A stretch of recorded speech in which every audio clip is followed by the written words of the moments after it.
I'm Katie and welcome back to my channel, Katie Garrison Fitness, and today we'll be talking about understanding exercise progressions, what they are, why we need them, and when would we use them. So here we go.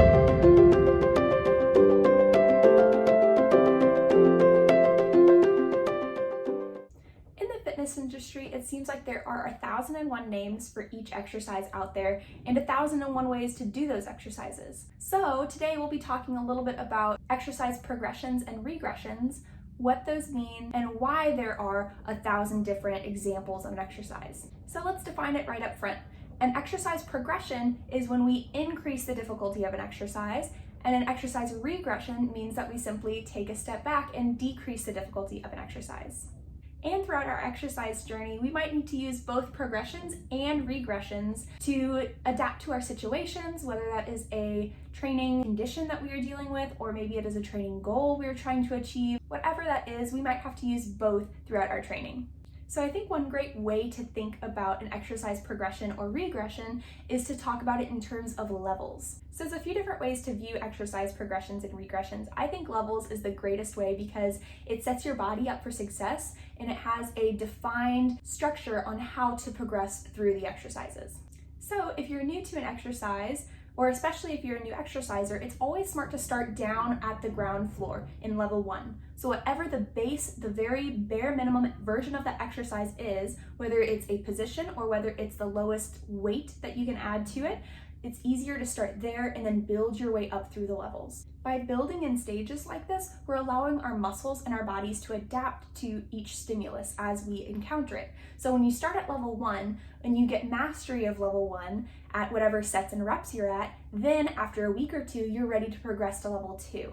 And once your body has adapted to level 2, once you are ready and you've achieved mastery on that level, then you can move up to level 3 and so on. So even though it's tempting to jump in right at that level 3, it's gonna be better for your body if we start back down just a little bit, unless you are a seasoned exerciser, in which case if you encounter a new exercise that you feel confident and comfortable doing those higher levels, then you might be able to jump in a little bit higher. But as a rule of thumb, it's always easier to start lower and then build up as you're confident. So there are a couple ways that we can apply these progressions and regressions to our exercise routine by either changing the resistance or changing our body positions. So the first way we can change our progressions is resistance.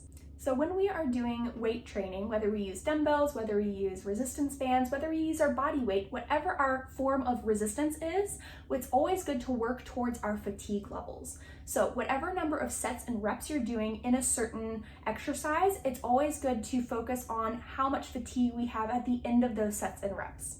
And as your body adapts to those exercises, that fatigue at the end should lessen a little bit, and that's when you know that you're ready to go up to the next level. So let's put it in practical terms. We have a term called RPE, or the rate of perceived exertion. So this is a scale of 1 to 10 where we feel different fatigue levels. Level 1 is where we feel no fatigue at all, and level 10 is we cannot perform a single other rep because we are totally fatigued. So in a normal resistance training regimen, we would want to achieve between RPE 7 and RPE 9, depending on our training goals. If we are an older adult or we are a new exerciser, then that's going to shift downwards just a little bit to RPE 6 to RPE 8. So since RPE is totally subjective, it's totally up to you to determine what those RPE ranges are for you. The best way to do this, and it's not very fun, but you only have to do it once or twice to really get the good feeling for it, is to take yourself all the way to number 10 to feel your maximum fatigue. And that is not a whole lot of fun. Your muscles do feel a whole lot of fatigue, and it is extremely hard to push the weight at the end of that, but that is one way where we're able to feel what a 10 actually feels like, so then we're able to gauge what that 7 to 9 would feel like in a normal day. And if you don't want to take yourself all the way to RPE 10, another good way to think about this is between RPE 7 and 9, that is when we have 1 to 3 reps left in our tank. So that just means that at the end of our set and reps for a single exercise, you should feel as if you could do 1 to 3 more reps to fatigue. So fatigue is a fantastic way to gauge our exercise progressions and how we should progress or regress an exercise. If you get to the end of your sets and reps and you are completely wiped, you've already reached level 9 or 10, and that is just too much for you, then we can always take that weight down a little bit and regress that exercise by reducing the resistance. Otherwise, if we get to the end of our sets and reps and we feel like we could do a whole set extra, or maybe even 4 or 5 reps extra at the end of our sets and reps, it's time to push the weight up. And if you're a more seasoned exerciser and you have a little bit more resistance on your bar or your dumbbells, then a good rule of thumb is to increase 5% per week. So whatever your overall weight is for a squat, for a deadlift, for an overhead press, whatever that is, we are going to aim to increase that number by 5% each week or every other week as your body allows. Or maybe for you advanced exercisers, if you're doing a deload week or a week to where you decrease the amount of work that you're doing overall, then you can do a regression and take that number down for a week to let your body rest and recuperate from its heavy lifting seasons. Or in another circumstance, maybe you've been out of exercise for a little while, you've taken a break and you're coming back to exercise. That is another great time to take that regression. Maybe you were at a 15-pound dumbbell shoulder press when you left. Then when you come back, maybe you can only do the 10s. That's totally fine. Take that regression and take your time to build your way back up. The second way to do exercise progressions and regressions is through changing your body position. So by changing our body position, we can either progress the exercise or regress the exercise depending on what we need. One great way to do this is by changing our range of motion. So let's take the squat for instance. If we wanted to progress the squat, then we could take the hips past the knees, extending and lengthening our muscles more so that we can get more of a contraction as we stand.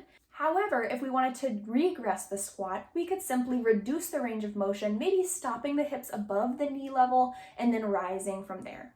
So if your flexibility and mobility allows, going that little extra into the depth of the squat would be fantastic for strength gains.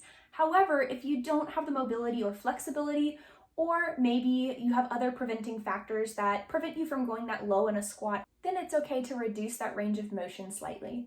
Another great way to change the difficulty of an exercise is to change the position. So for an example, we can think about a push-up.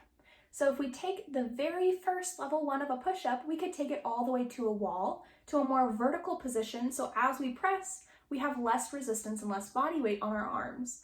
And as we progress, we can slowly bring it down to a countertop and press on a countertop, and then maybe even bringing it down to some risers, an aerobic step, or maybe on the knees on the floor, gradually progressing all the way to a full push-up. Likewise, we could think about a lunge. So we could take a lunge to a TRX and use our arms to help us. That'll help us increase our range of motion through the lunge as we're able to build strength gradually into the legs. And then once we're ready, we can come off the TRX and do that lunge by itself. We can do a static lunge, which is the easiest version. Then we could take it to a back stepping lunge. From there, we could advance to walking lunges and then even to forward stepping lunges. So by starting at those base movements, the TRX lunge, the wall push-up, things like that, we're able to slowly build our muscles to accommodate for that next level, and then are able to go to that next level confident and ready for that movement. So there are lots of different ways to progress and regress exercises, and lots of reasons why we would need to do both of those. So I hope you found this video pretty informative, and I hope that you can use these tips and tricks to add to your routine whenever you're ready to progress or even regress an exercise. So in the comments below, go ahead and tell me what some of your favorite exercise progressions or regressions are and why you use them. And don't forget to subscribe to my YouTube channel as well as my free monthly newsletter, Fit Tips with Katie. And I hope that you're able to work out smarter and more confidently this week. I'll see you later. Stay healthy. Bye.